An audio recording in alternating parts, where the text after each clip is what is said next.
Good day, it's Tony Fortunato from the technology firm. I thought I'd show you how to use tshark to create a CSV, a comma separated value file from a trace file. So we're going to start from the beginning here. We're in our command prompt, and I figure we'll start right from the top. If you do a tshark dash capital or uppercase D, it will give you a list of all of our interfaces. I would like to use my USB 2.0 docking station, which is interface number 3. Next thing we do is we do tshark-I for interface and the number 3, and that's our test. So when you put that in, you'll see that it says capturing from your USB, and in my case I can see packets coming in through my wired card. So it works. So when you hit Control-C and you stop this, it'll say 24 packets captured. It really didn't capture anything. In this case, the terminology means captured to screen. Okay.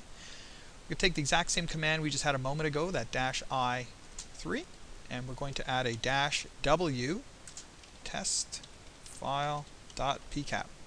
So -W is write to file, and the file name is testfile.pcap. Going to add a little extra here, a -C for a counter, and I'm going to put 100. So what this means is that it's going to capture on interface 3 to this file, testfile.pcap, and the -C is going to indicate that I'd like 100 packets. And here's the packet counter on the screen. So if I want to speed this up a bit, I can come back here to YouTube, just randomly click on anything, doesn't matter.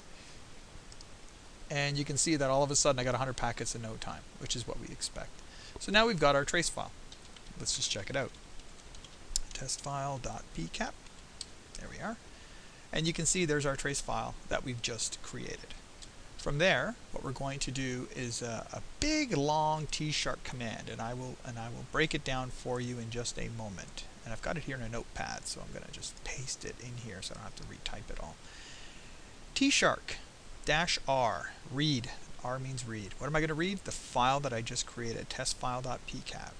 And then we've got our fields, and -E is going to tell you what fields you would like to see.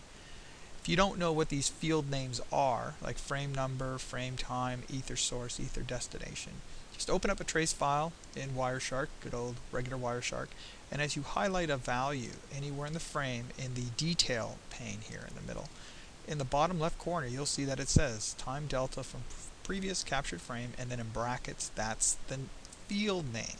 Alright? So that's how you get a list of all the stuff you want to see on your screen.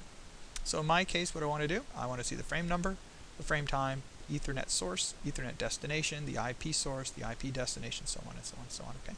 The -E, header equals Y. I'd like to see the headers, and that way if I forget what I was doing earlier, I can figure out what these field names are. The separator, I'd like a comma, and I'd like a double quote. And the reason why I want to do this is sometimes the data or the payload that gets shot out to the screen has a comma or a double quote.